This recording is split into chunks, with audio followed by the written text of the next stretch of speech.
mengikutinya setiap hari Senin sampai hari Jumat pukul 8 malam. Hari ini kita akan mulai satu tema yang baru, yaitu The Perfect Priest is with us, atau imam yang sempurna itu bersama dengan kita. Nah, kenapa tema ini saya pilih? Kenapa kita belajar dalam bulan ini sebelum memasuki Natal bulan Desember? Saya pilih tema ini, khotbah berseri kita, yaitu God with us, atau Tuhan beserta dengan kita. Saudara, ada berapa banyak dari kita yang menyadari bahwa Natal itu sebenarnya bukan hanya perayaan biasa saja. Seringkali karena begitu gemerlapnya dunia ini merayakan Natal, kita akhirnya kehilangan makna yang sesungguhnya dari apa itu Natal. Setiap kali berbicara tentang Natal, yang kita pikirkan dekorasi yang bagus, liburan ke tempat-tempat yang indah, family time gitu ya. Tapi pernahkah kita betul-betul menyadari apa maksud dari Natal? Kenapa Natal itu terjadi? Atau dalam bahasa yang lebih sederhana mungkin, kenapa Kristus datang ke dalam dunia? Kenapa Yesus, Sang Putra Allah, itu datang ke dalam dunia? Yang kita rayakan bukanlah satu perayaan biasa. Kita tidak sedang merayakan satu perayaan yang sama dengan perayaan yang lain. Kita sedang merayakan ada juru selamat yang datang ke dalam dunia untuk menebus umat pilihannya. Kita sedang merayakan ada seorang raja yang menjadi manusia, mengambil rupa seorang hamba dan melayani orang-orang yang berdosa. Saya dan saudara, kita sedang merayakan ada seorang imam yang sempurna yang datang ke dalam dunia untuk menjadi pengantara bagi kita dengan Bapa. Saudara, kita sedang merayakan, kita akan merayakan di bulan Desember nanti satu peristiwa yang merubah kehidupan kita secara pribadi.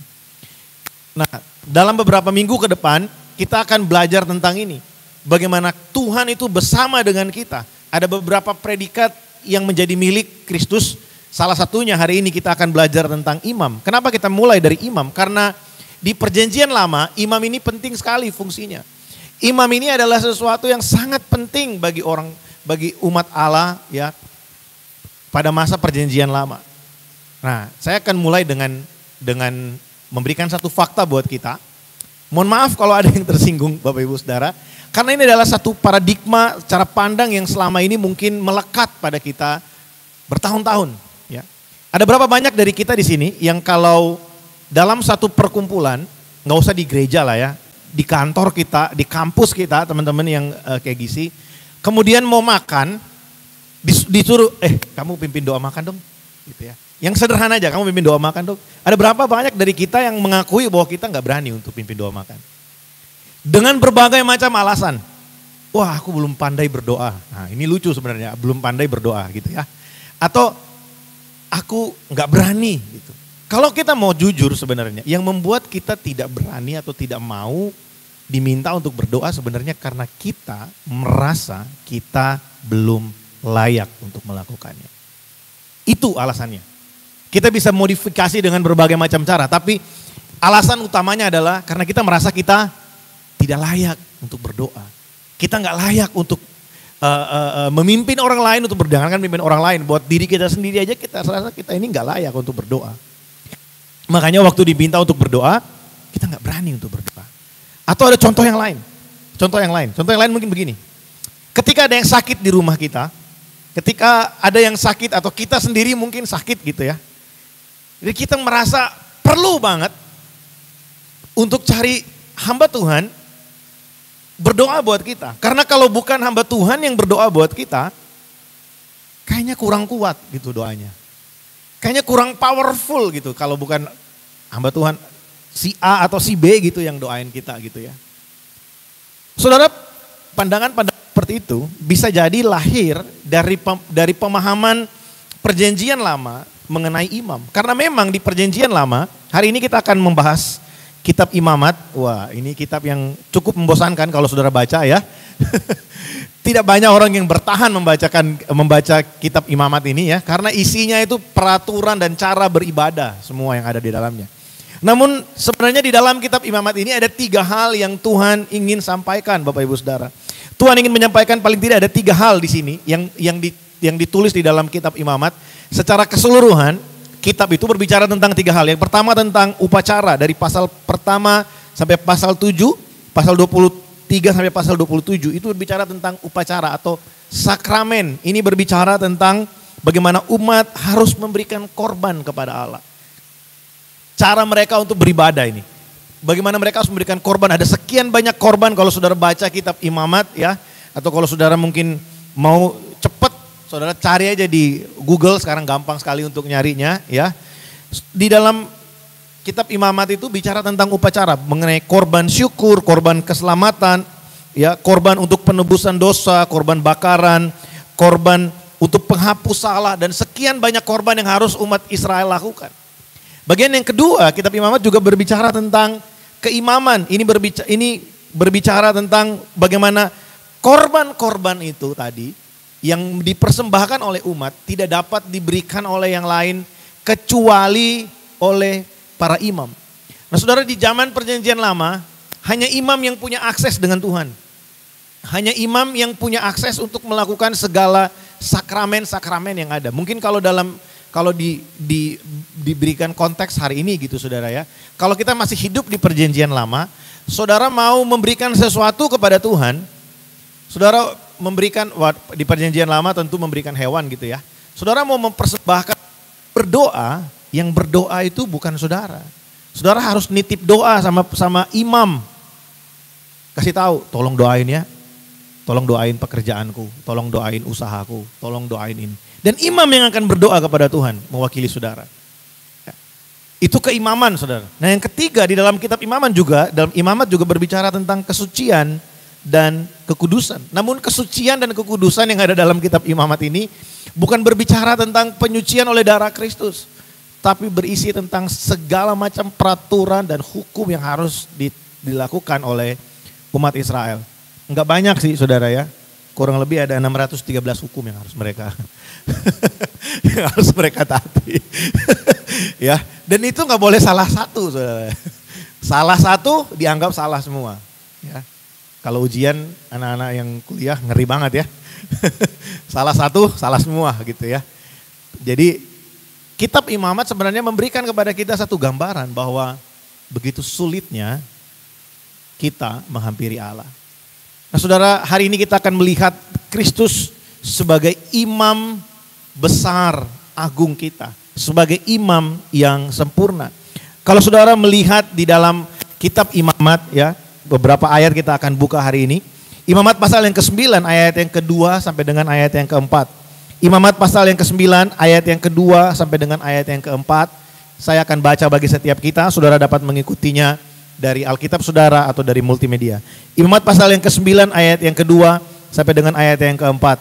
Lalu ia berkata kepada Harun, ini Musa berkata kepada Harun, ambillah bagimu sendiri seekor lembu muda untuk korban penghapus dosa dan seekor domba jantan untuk korban bakaran. Kedua-duanya tidak dapat bercela. Kemudian persembahkanlah itu di hadapan Tuhan dan kepada orang Israel haruslah engkau berkata begini, ambillah seekor kambing jantan untuk korban penghapus dosa dan seekor anak lembu dan seekor domba masing-masing berumur setahun dan yang tidak bercela untuk korban bakaran, dan lagi seekor lembu dan seekor domba jantan untuk korban keselamatan, supaya dikorbankan di hadapan Tuhan, dan korban sajian yang diolah dengan minyak, karena pada hari ini apa katanya? Tuhan akan menampakkan diri kepadamu. Saudara, di perjanjian lama yang punya akses untuk datang kepada Tuhan itu hanya imam saudara. Hanya Harun dan orang-orang Lewi, keturunannya dia. Jadi waktu umat mau beribadah, mereka datang membawa segala macam korban persembahan yang akan mereka berikan, dan yang akan pergi kepada Tuhan, menghadap Tuhan, itu bukan mereka. Itu hanya imam, hanya keturunan Lewi saja. Bukan semua orang Israel, hanya beberapa orang saja yang memang dikhususkan untuk melakukan itu. Jemaat biasa nggak bisa saudara datang kepada Tuhan, membawa korban dan berdoa sendiri, nggak bisa. Harus imam yang datang untuk menjadi pengantara antara mereka dengan Tuhan. Nah para imam juga itu yang dapat mempersembahkan korban. Jadi korban itu nggak bisa sembarangan ditaruh, datang untuk memberikan korban. Enggak, saudara. Imam yang harus melakukannya. Makanya di ayat yang ke-7 dikatakan begini, kata Musa kepada Harun, datanglah mendekat kepada mezbah, olahlah korban penghapus dosa dan korban bakaranmu, dan adakanlah pendamaian bagimu sendiri dan bagi bangsa itu.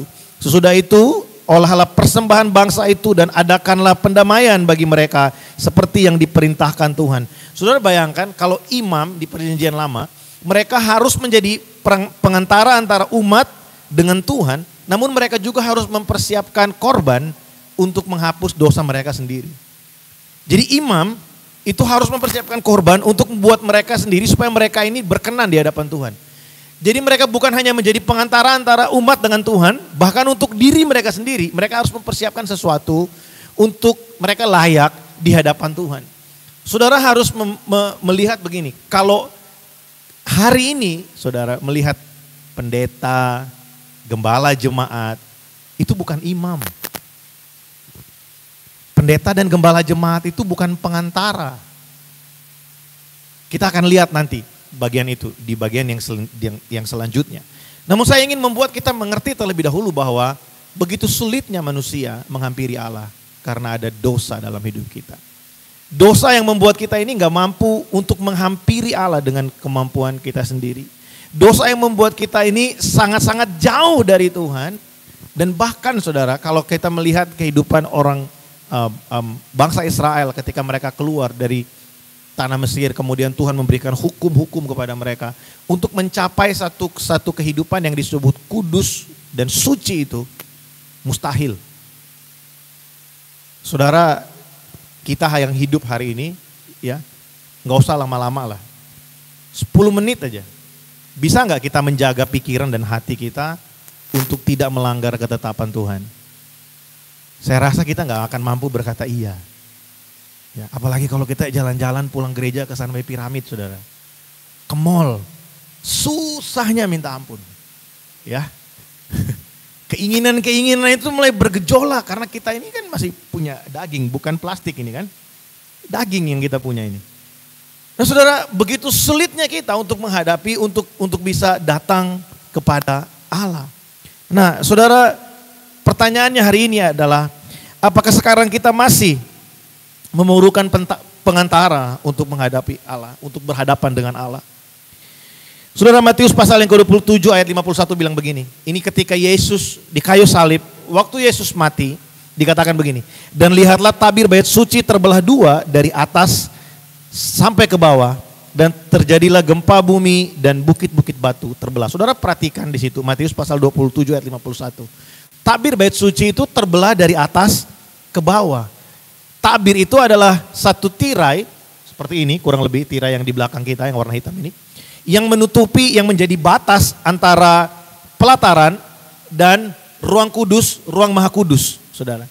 Nah, hanya imam yang boleh masuk ke dalam ruang maha kudus, itu enggak tiap hari imam boleh masuk. Imam hanya boleh masuk ke sana setahun sekali. Saudara bayangkan, imam itu waktu mereka mau masuk ke sana, di kakinya, di bagian kakinya ini diikat pakai tali, lalu dikasih lonceng, saudara ya. Lonceng. Apa fungsinya lonceng itu?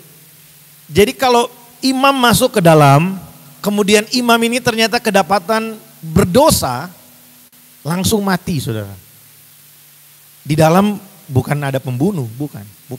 Tapi karena Tuhan itu kudus dan Tuhan itu tidak berkenan terhadap dosa yang ada pada pribadi yang masuk ke dalam. Ketika imam itu masuk dan dia kedapatan berdosa, langsung mati di dalam situ. Nah, tali dan lonceng itu yang menjadi tanda buat mereka. Ketika mereka tarik tapi nggak ada respon balik, berarti udah selesai nih. Berarti udah finish ini di dalam. Udah tarik aja tarinya keluar. Tarik aja ya, imamnya masuk. Nah, tirai yang memisahkan antara ruang maha kudus itu terbelah dari atas ke bawah. Alkitab itu nggak mungkin sengaja menulis kenapa harus dari atas ke bawah. Cukup sebenarnya dia katakan tirai itu terbelah. Kenapa perlu ada keterangan dari atas ke bawah? Itu menunjukkan bahwa inisiatif Allah lah yang membuat kita hari ini bisa masuk ke dalam ruang yang maha kudus melalui dia sebagai pengantara kita. Saudara, Kristus adalah imam yang sempurna bagi kita. Imam yang sempurna itu punya beberapa arti, saudara, dalam pembahasan kita hari ini. Dan saya mau ini menjadi sesuatu yang kita pahami supaya setelah ini kita menjadi pribadi yang lebih memiliki kepercayaan diri untuk datang menghadapi Allah. Saudara, Ibrani pasal yang keempat ayat 14 bilang begini, karena kita sekarang mempunyai imam besar agung yang telah melintasi semua langit, yaitu Yesus anak Allah. Baiklah kita teguh berpegang pada pengakuan iman kita. Saudara, apa yang digambarkan di perjanjian lama itu digenapi di dalam Yesus Kristus, pribadi Yesus di dalam perjanjian baru. Kalau di perjanjian lama imam yang harus menjadi pengantara, di perjanjian baru Kristus menjadi pengantara bagi setiap kita untuk berjumpa dengan Bapa. Saudara, di dalam perjanjian baru nggak ada lagi posisi imam, saudara. Imam dalam pengertian pengantara, karena Yesus sudah menjadi imam bagi setiap kita, menjadi pengantara bagi setiap kita. Saudara, mari kita baca sama-sama Ibrani pasal yang ke-8 ayat 1 sampai dengan ayat yang ke-3. Firman Tuhan berkata seperti ini ya. Ibrani pasal 8 ayat 1 sampai dengan ayat yang ke-3. Kita baca bersama-sama. Saya baca ayat yang ganjil, Bapak Ibu Saudara baca ayat yang genap. Inti dari segala yang kita bicarakan itu ialah kita mempunyai imam besar yang demikian, yang duduk di sebelah kanan tahta yang maha besar di sorga dan yang melayani ibadah di tempat kudus.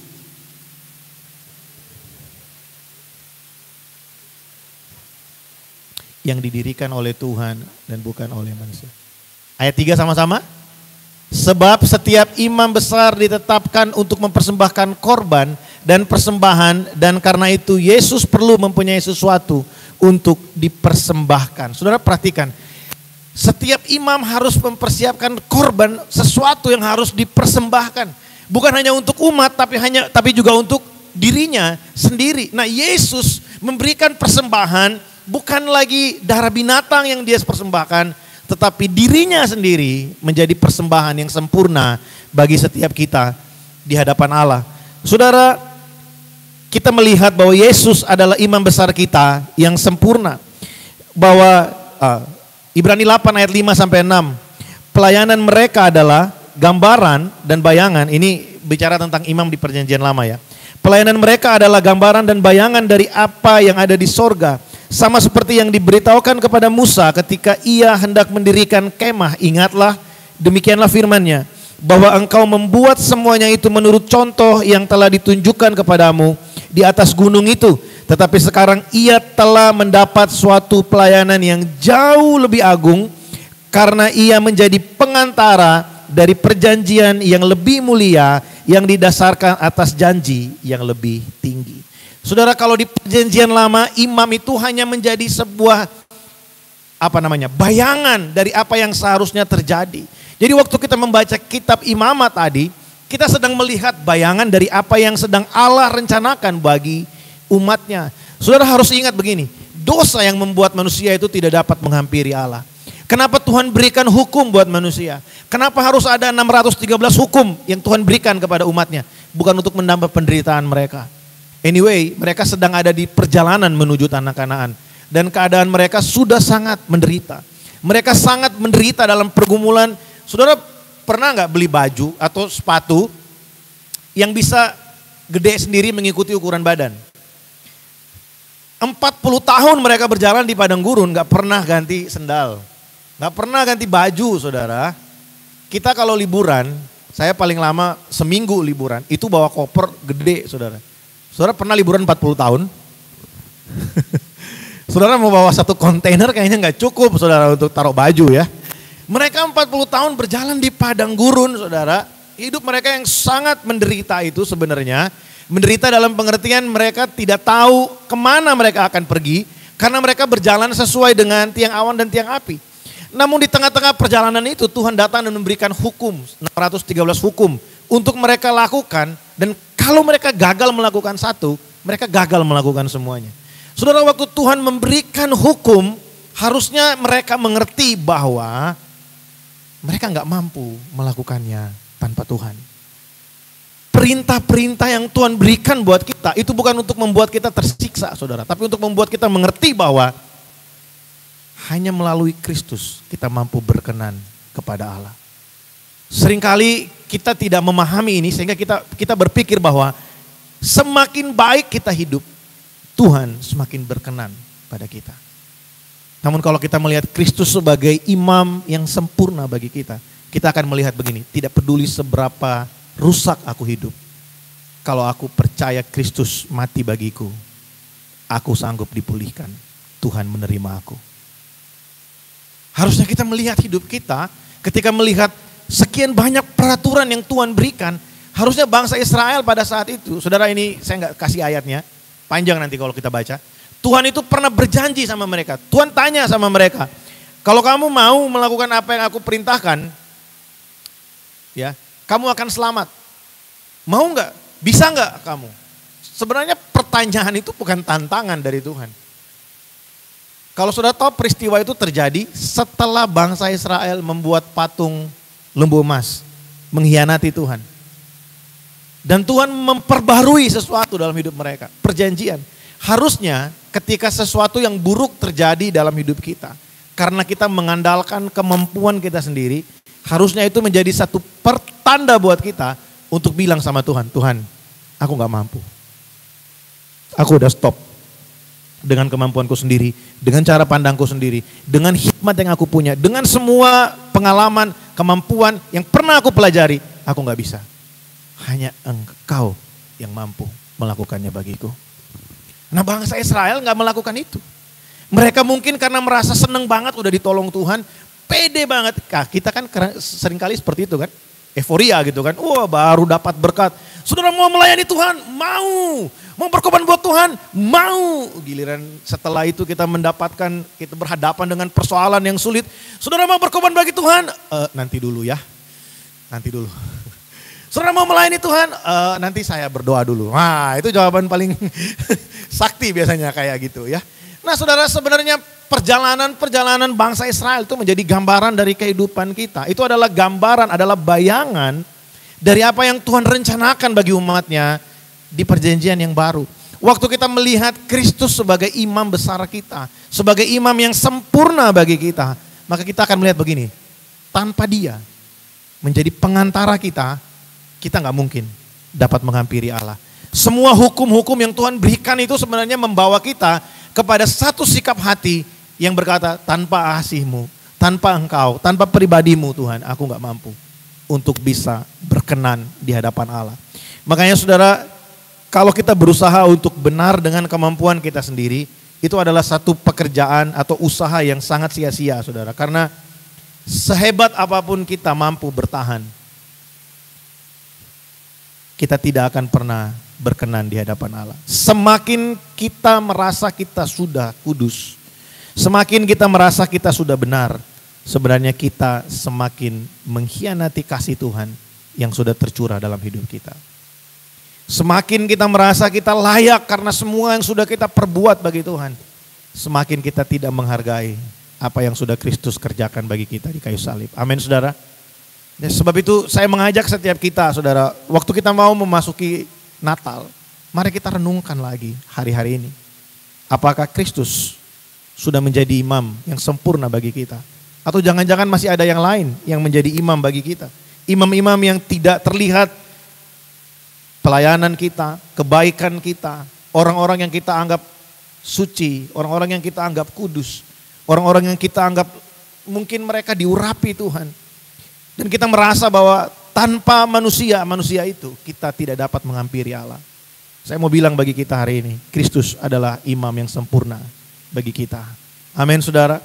Yang kedua kita melihat bahwa Kristus adalah akses jalan masuk kita kepada hadirat Allah, perkenanan dan kemuliaan Allah. Ibrani 10 ayat 19-20 bilang begini. Jadi saudara-saudara, oleh darah Yesus kita sekarang penuh keberanian dapat masuk ke dalam tempat kudus karena Ia telah membuka jalan yang baru dan yang hidup bagi kita melalui tabir, yaitu dirinya sendiri. Saudara, Kristus adalah akses masuk. Saudara, saya sangat diberkati dengan ayat ini. Dari dulu ketika merenungkan firman ini, saya selalu berpikir begini. Dulu kita itu ada, saya pernah, mungkin juga saudara pernah merasakan hal yang sama. Ada beberapa kesempatan di mana ketika kita baru selesai melakukan sesuatu yang jahat, kita itu selalu punya perasaan begini, aduh, aku harus doa tiap malam 1 jam ini, selama sebulan, baru aku bisa berkenan kepada Allah. Nah, siapa yang bilang kalau kita doa tiap hari 1 jam kita mendapatkan perkenanan Tuhan? Itu perasaan kita. Itu perasaan kita. Tuhan itu gak pernah menuduh kita. Saudara jangan salah. Tuhan tidak pernah menuduh kita. Yang menuduh kita adalah diri kita sendiri. Karena kita berbuat salah. Kita dituduh oleh kesalahan-kesalahan kita. Itu yang membuat kita merasa Tuhan tidak berkenan atas kita. Sehingga kita dulu saudara, ini dulu ya. Saya tumbuh di lingkungan yang punya pemahaman seperti itu. Jadi perasaan itu sangat menentukan. Jadi bukan apa yang Tuhan katakan, tapi apa yang perasaan kita katakan gitu ya. Waduh, aku berdosa banget ini. Gimana ya? Aku harus puasa. Aku harus berdoa. Aku harus doa setiap malam. Tiap malam, makin tengah malam makin mantap katanya. Sampai aku merasakan sendiri bahwa Tuhan itu berkenan. Jadi kita mengejar perkenanan Tuhan melalui perasaan kita. Saudara, berdoa gak salah. Puasa juga gak salah saudara ya. Saya masih berpuasa sampai hari ini. Maksudnya masih sering berpuasa sampai hari ini. Kalau berpuasa sampai hari ini gak mungkin besar begini saudara ya. Maksudnya saya masih sering berpuasa sampai hari ini. Saya masih berdoa sampai hari ini. Saya masih berdoa malam-malam sampai hari ini. Tapi saudara, yang saya maksud adalah begini. Ketika kita meletakkan perkenanan Tuhan, kita bandingkan dengan perbuatan kita, sebenarnya kita tidak sedang masuk dalam perkenanan Allah melalui pribadi Kristus. Kita sedang berusaha untuk mendapatkan perkenanan Allah melalui apa yang kita lakukan. Seringkali kita main perasaan dengan Tuhan. Coba kita jujur, kita sering main perasaan dengan Tuhan. Kalau kita habis doa dan kayaknya doa semua lagu yang kita nyanyikan menyentuh hati, kita merasa Tuhan berkenan pada kita. Namun ketika kita doa kayaknya kering banget, gak ada apa-apa, kita berkata apa yang salah ya? Come on, gak ada yang salah. Yang salah cara pandang kita tentang Tuhan. Waktu kita doa kayaknya, kok kayaknya ada yang salah. Apa ya, salah pakai baju mungkin ya? Enggak ada urusan sama baju, enggak ada. Urusannya adalah gini, kita sering mengukur hadirat dan perkenanan Tuhan dengan perasaan kita. Waktu saya mengerti bahwa sekarang kita dapat masuk dengan penuh keberanian. Enggak peduli apa yang baru selesai saya kerjakan. Enggak peduli apa yang keadaan kita sedang di tengah-tengah situasi seperti apa. Kita punya akses datang kepada Tuhan. Nah ini saya mau kasih tahu buat saudara. Di saat kita jatuh, itu adalah momen yang paling benar untuk kita datang kepada Tuhan. Yang paling tepat untuk kita datang pada Tuhan. Jangan tunggu nanti. Ada orang, wah saya udah berdosa Pak, ayo tolong doakan saya supaya saya layak dan berkenan. No, habis kamu berdosa, kamu datang pada Tuhan. Kenapa? Karena sebenarnya waktu kamu dituduh oleh Tuhan, kamu dituduh oleh rasa bersalahmu, di saat yang bersamaan, di tempat yang berlawanan, Tuhan merindukan kamu untuk datang kembali kepadanya. Semakin kuat tuduhan dalam hatimu bahwa engkau tidak berkenan, sekuat itu, lebih kuat dari itu kerinduan Tuhan untuk kamu datang kembali kepadanya. Saudara, karena Kristus adalah akses kita untuk datang kepada Allah. Makanya Rasul Paulus bilang begini, marilah kita dengan penuh keberanian datang menghadap tahta kasih karunia Allah. Marilah kita dengan penuh keberanian berdoa kepada Tuhan. Mari kita penuh keberanian untuk datang melayani Tuhan, beribadah kepadanya, saudara. Itu yang Tuhan mau untuk kita refleksikan dalam hidup kita. Ya, secara khusus ketika kita akan merayakan Natal di bulan depan. Waktu kita mengingat bahwa Dia datang ke dalam dunia, ini loh yang lahir ini adalah pengantara kita. Ini loh yang lahir ini adalah akses kita datang kepada Bapa. Waktu kita mengingat bahwa Dia adalah akses kita melalui tabir dirinya, kita masuk dalam hadirat Allah. Kita punya satu legal standing untuk datang kepada Tuhan dan berkata, Tuhan, aku percaya Engkau berkenan atasku. Aku percaya Engkau mengasihi aku. Saya suka satu tulisan dari Bapak Pendeta Joy Manik, dia bilang begini, setan itu tahu tidak ada yang dapat memisahkan kita dari kasih Allah. Makanya dia buat kita tidak percaya kalau Tuhan mengasihi kita. Setan tahu nggak ada yang bisa pisahkan kita dari kasih Allah. Makanya dia berusaha keras, intimidasi kita, bikin kita berpikir Tuhan itu jahat pada kita. Ketika sesuatu yang buruk terjadi, setan mulai ngomong, tuh kan ngapain kamu ke gereja, ngapain kamu ibadah, ngapain kamu setia sama Tuhan. Toh juga kena sesuatu yang buruk kamu. Nah itu saudara. Setan mulai bilang sama kita, Tuhan gak sayang sama kamu. Kenapa? Karena dia tahu gak ada yang bisa pisahkan kita dari kasih Allah. Amin. Saudara, yang ketiga, saudara, Kristus adalah korban kita yang sempurna. Ibrani 10, 11 dan 12. Selanjutnya setiap imam melakukan tiap-tiap hari pelayanannya dan berulang-ulang mempersembahkan korban yang sama sekali tidak dapat menghapus dosa. Tetapi ia telah mempersembahkannya hanya satu korban saja karena dosa.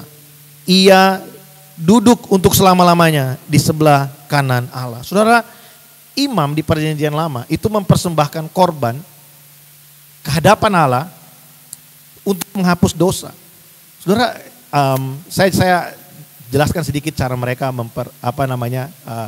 korban penghapus dosa itu, saudara. Jadi kalau ada umat datang ingin memberikan korban penghapus dosa, ya, mereka harus bawa dua kambing. Mereka bawa dua kambing. Nanti dosa mereka yang satu, ya, kambing yang satu itu disembelih dan dibakar, itu menjadi korban di hadapan Tuhan. Nah, kambing yang satu lagi itu semua dosa mereka itu dilimpahkan ke dia, ke kambing yang satu lagi. Lalu kambing itu dilepas ke padang gurun jadi kambing hitam, saudara. Iya benar, memang begitu. Kalau saudara baca di kitab Imamat memang begitu. Saya juga waktu belajar, wah lucu juga ya. Tapi ya memang begitu keadaannya. Begitu juga dengan imamnya. Imamnya harus bawa dua anak lembu sebagai korban bakaran dan korban penghapus dosa bagi dirinya sendiri. Tapi korban-korban itu tidak dapat menghapus dosa sesungguhnya. Hanya Kristuslah menjadi korban yang sempurna bagi kita. Makanya sebenarnya waktu kita belajar perjanjian lama, kita sedang melihat gambaran dari apa yang akan terjadi di perjanjian baru. Kristus menjadi korban satu kali untuk semua dosa. Dia gak mati dua kali. Dia hanya mati satu kali untuk setiap dosa dan pelanggaran kita. Nah, lalu sekarang bagaimana Pak kalau saya udah bertobat dan saya melakukan dosa? Ingat, bertobat, terima Kristus sebagai Tuhan dan Juru Selamat, dibaptis tidak menjamin seseorang tidak melakukan dosa. Saudara harus mengetahui fakta ini. Selama kita masih tinggal di dalam planet yang namanya bumi, kita masih injakan kaki di lantai, di tanah, kita masih bisa bikin dosa. Kita masih bisa berdosa. Namun apa bedanya kita dengan orang yang belum menerima Kristus? Bedanya gini, orang yang belum kenal Kristus, mereka senang tinggal dalam dosa. Kita yang sudah menerima Kristus, kita yang sudah diselamatkan oleh anugerahnya, kita tidak pernah punya rasa nyaman tinggal di dalam dosa. Makanya waktu orang benar jatuh dalam dosa, harusnya respon yang keluar dari dirinya bukan lari, tapi kembali. Amin. Waktu kita jatuh dalam dosa, respon kita itu bukan lari dari Tuhan, tapi kembali kepada Tuhan. Saudara, pertandingan kita kan bukan melawan darah dan daging. Pertandingan kita itu melawan penghulu di udara yang selalu membuat kita terhasut untuk melakukan dosa. Menguasai diri kita itu lebih penting daripada menguasai ilmu pengetahuan. Kita bisa kuasai banyak hal dalam hidup ini. Tapi waktu kita tidak menguasai diri kita untuk terus datang kepada Tuhan. Apa sih penguasaan diri? Penguasaan diri bukan saya nggak cepat marah, saya nggak cepat cemburu. Enggak. Penguasaan diri yang paling harus kita latih adalah gini. Setiap kali kita tahu kita salah, datang kembali kepada Tuhan. Itu yang paling penting untuk kita latih. Kenapa? Karena itu yang selalu setan serang dalam hidup kita kan. Itu yang setan selalu serang dalam hidup kita. Waktu kita jatuh, setan langsung ngomong, udah gak usah balik lagi. Udah, waktu kita gak saat teduh, udah. Toh kamu gak saat teduh juga gak terjadi apa-apa kan. Kamu gak berdoa juga bisnismu jalan kan. Kamu gak berdoa juga nilaimu bagus kan sekolah. Ngapain berdoa? Sama aja udah. Itu yang selalu setan serang buat kita. Kita sibuk untuk, wah saya harus lebih sabar. Ya bagus, tapi waktu kita nggak sabar, jangan lupa balik pada Tuhan. Waktu kita sibuk untuk cari cara, gimana caranya supaya kita nggak gampang marah. Tapi waktu kita marah, kita dikuasai kemarahan, apa yang perlu kita lakukan? Kembali kepada Tuhan. Itu yang Tuhan mau untuk kita lakukan. Karena Kristus sudah menjadi korban yang sempurna bagi kita, makanya jangan lagi tambah-tambahkan pengorbanan Kristus, saudara. Keselamatan kita adalah karena anugerah Allah melalui Kristus yang menjadi korban yang sempurna bagi kita. Kalau ada yang ditambahkan kepadanya, maka itu sudah bukan kabar baik lagi. Keselamatan disebut adalah Injil. Injil adalah kekuatan Allah yang menyelamatkan semua orang berdosa. Ya, Roma pasal yang pertama ayat 15 dan 16. Injil adalah kasih karunia Allah melalui Yesus Kristus menjadi korban yang sempurna bagi kita. Nah, jangan kita menambahkan korban yang sempurna itu dengan perbuatan-perbuatan kita. Maksud saya gini, jangan saudara berpikir korban Kristus belum cukup. Kita harus melakukan A, harus melakukan B, harus melakukan C, baru kita memperoleh keselamatan. Karena korbannya belum cukup. Enggak, saudara. Korban Kristus cukup bagi semua dosa kita. Korbannya sempurna bagi setiap kita. Satu kali untuk semua orang yang percaya di dalam namanya. Hari ini saudara, waktu kita akan merayakan Natal sebentar lagi di bulan yang akan datang. Saudara, mari kita renungkan ini bahwa hari ini kita nggak perlu lagi memikirkan tentang korban apa yang harus kita berikan kepada Tuhan untuk memperoleh keselamatan kita. Yang kita perlu pikirkan adalah begini, Kristus sudah mati menjadi korban yang sempurna bagi kita. Sekarang bagaimana kita mempersembahkan hidup kita untuk mempermuliakan Tuhan yang sudah menyelamatkan kita. Amin. Jadi jangan dibalik saudara, jangan dibalik. Seringkali kita suka gini, oh saya berbuat baik supaya saya memperoleh keselamatan. Nah, coba kita rubah cara pandang kita. Saya sudah menerima korban yang sempurna yang menyelamatkan saya harus melakukan apa yang baik, yang berkenan dan mempermuliakan Tuhan. Amin. Itu paradigma yang benar, saudara. Nah, yang terakhir, saudara, Kristus adalah imam besar kita yang sempurna, yang tidak ada lagi pemisahan, hadiratnya, perkenanannya, kemuliaannya selalu bersama dengan kita. Kita lihat sama-sama Ibrani pasal yang ke-10 ayat yang ke-21 sampai dengan ayat yang ke-23. Ibrani pasal yang ke-10 ayat 21 sampai 23. Kita baca bersama-sama. Oke, ayat yang ke-21. Yes, 21 sampai 23. 2, 3. Dan kita mempunyai seorang imam besar sebagai kepala rumah Allah. Karena itu, marilah kita menghadap Allah dengan hati yang tulus ikhlas dan keyakinan iman yang teguh, oleh karena hati kita telah dibersihkan dan hati nurani kita yang jahat dan tubuh kita telah dibasuh dengan air yang murni. Marilah kita teguh berpegang pada pengakuan tentang pengharapan kita, sebab Ia yang menjanjikannya setia. Saudara, Kristus adalah pengantara yang bukan hanya membawa kita masuk ke dalam rencana Allah, membawa kita masuk ke dalam hadirat Allah dan membiarkan kita sendirian di sana. Tidak. Tuhan yang membawa kita sampai ke sana adalah Tuhan yang setia, yang menyertai kita dalam perjalanan kita sebagai orang percaya. Saudara, kalau imam di perjanjian lama, mereka tidak mengetahui kesulitan orang-orang yang datang untuk mempersembahkan korban. Mereka hanya datang terima, oh ya ini kambing, ini domba, ini sapi, ini burung. Ya, mereka hanya terima dan mengolah. Tapi mereka nggak tahu kesulitannya. Mungkin yang membawa itu harus ngejar-ngejar, harus berhadapan dengan banyak hal, meninggalkan pekerjaan mereka di ladang supaya mereka dapat memberikan korban. Imam nggak tahu. Dan imam setelah mempersembahkan korban, ya udah selesai gitu saudara.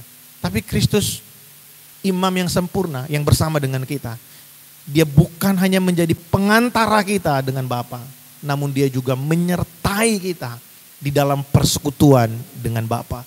Dia tinggal bersama dengan kita. Kita memiliki koinonia di dalam dia. Kita punya persekutuan di dalam dia. Ada ayat yang sangat baik sekali untuk kita baca bersama-sama. Ini pembacaan kita yang terakhir sebelum kita akan masuk dalam perjamuan kudus. Ibrani pasal yang keempat ayat yang ke-15 sampai dengan ayat yang ke-16 saya baca bagi setiap kita.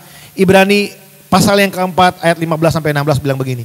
Sebab imam besar yang kita punya bukanlah imam besar yang tidak dapat turut merasakan kelemahan-kelemahan kita. Perhatikan saudara ya, imam besar yang kita punya bukanlah imam besar yang tidak dapat turut merasakan kelemahan-kelemahan kita. Sebaliknya, sama dengan kita, ia telah dicobai, hanya tidak berbuat dosa.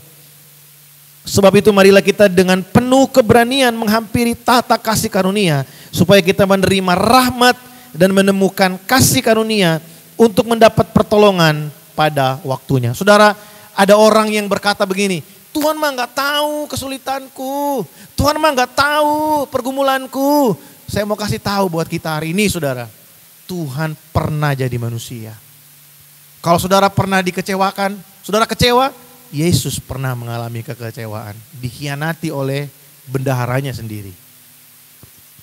Saudara pernah dipermalukan, Yesus di kayu salib sangat dipermalukan. Saudara pernah ditinggalkan, waktu Yesus sedang disiksa, waktu Yesus ditangkap, kemana murid-muridnya? Kabur, lari saudara. Saudara pernah marah? Yesus pernah marah. Saudara pernah kelaparan? Yesus puasa 40 hari tidak makan. Kita telat makan 40 menit aja ngamuk. Yesus 40 hari gak makan saudara, puasa. Waktu kita datang kepada Allah, jangan saudara pikir kita sedang datang pada benda mati atau pribadi yang hanya ngomong doang mengasihi kita. Tidak. Dia tahu, dia pernah jadi manusia. Makanya gini, terutama rekan-rekan anak-anak muda, tidak ada sahabat yang bisa mengerti perasaanmu yang lebih baik daripada Tuhan. Kamu boleh punya, kita ini semua boleh punya teman dekat, teman baik, suami istri menjadi partner untuk berbicara. Tapi sedekat apapun kita dengan manusia, tidak ada pribadi yang dapat mengerti hati kita, mengerti pikiran kita seperti Tuhan mengerti kita.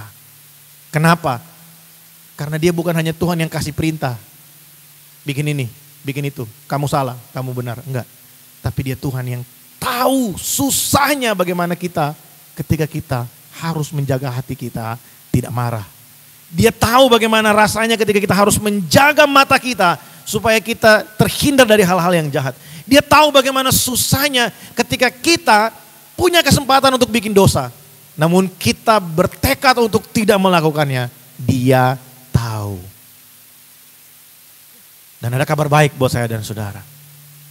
Pribadi itu menjadi pengantara kita dengan Tuhan. Bukan hanya untuk membawa kita bersekutu dengan Bapa, tapi dia juga ikut bersama-sama dengan kita dalam persekutuan dengan Bapa. Saudara, hari ini, the perfect priest is with us. Imam yang sempurna itu ada bersama dengan kita. Namanya Yesus. Kehidupan kita hari ini tidak lagi dipimpin atau dibawa menghadap Allah melalui pengantara manusia. Enggak saudara, enggak. Lalu apa fungsi gembala? Apa fungsi hamba Tuhan? Gembala, hamba Tuhan, pastor, itu adalah orang-orang yang Tuhan pilih untuk memberitakan Injil, menguatkan yang lemah. Berdoa, iya kami berdoa untuk jemaat, kami berdoa untuk orang-orang sakit. Tapi tanpa kami pun, saudara punya kuasa untuk berdoa dan datang kepada Allah. Tanpa hamba Tuhan, saudara dapat datang kepada Allah dan berdoa. Saya selalu percaya gini, roh yang ada di dalam saya sama dengan roh yang ada di dalam saudara. Cuma persoalannya seringkali kita ini sering terdistraksi dan merasa, aku kurang kuat, aku gak layak, aku gak mampu. Enggak.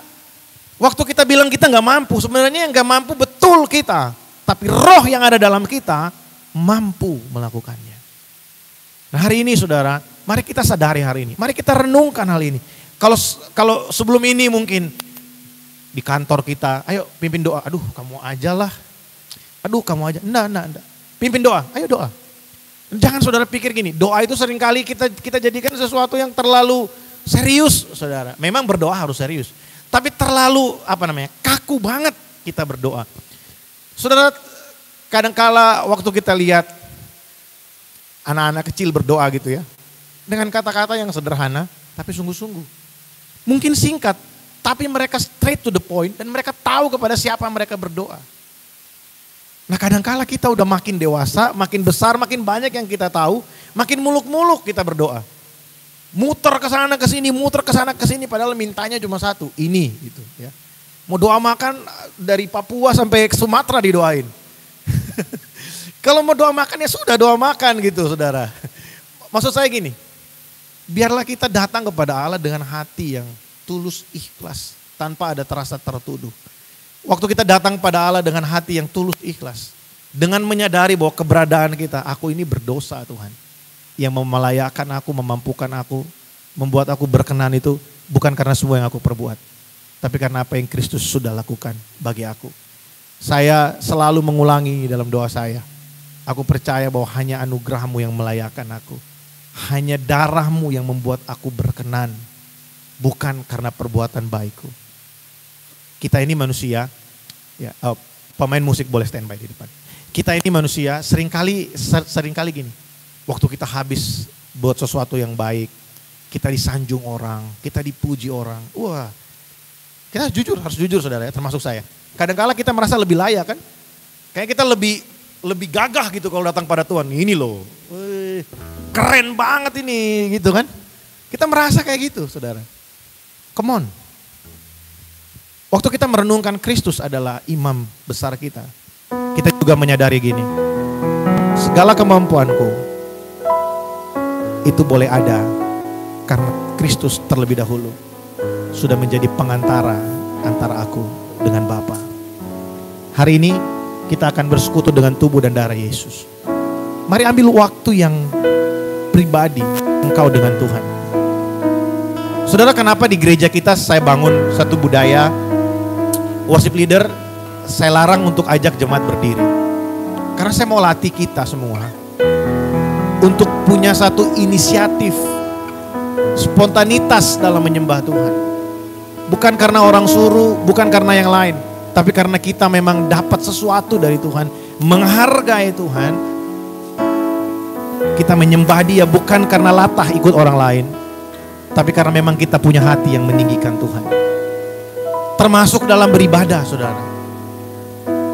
Saya mau latih saya mau kita punya satu mindset yang sama begini. Kita ibadah bukan karena orang lain, bukan karena papa mama, bukan karena dari kecil, bukan. Tapi karena kita memiliki satu hubungan dengan Tuhan. Nah, hari ini kita belajar tentang Yesus adalah imam besar yang sempurna bagi kita. The perfect priest with us.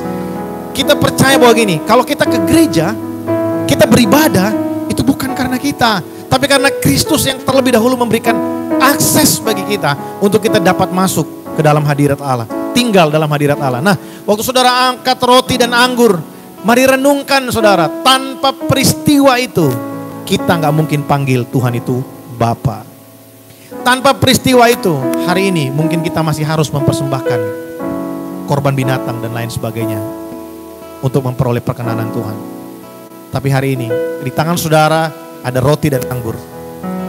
Itu adalah gambaran dari pengorbanan Kristus bagi setiap kita. Mari kita ambil waktu beberapa menit ini. Kita bangkit berdiri bersama-sama. Mari kita ambil waktu beberapa menit ini.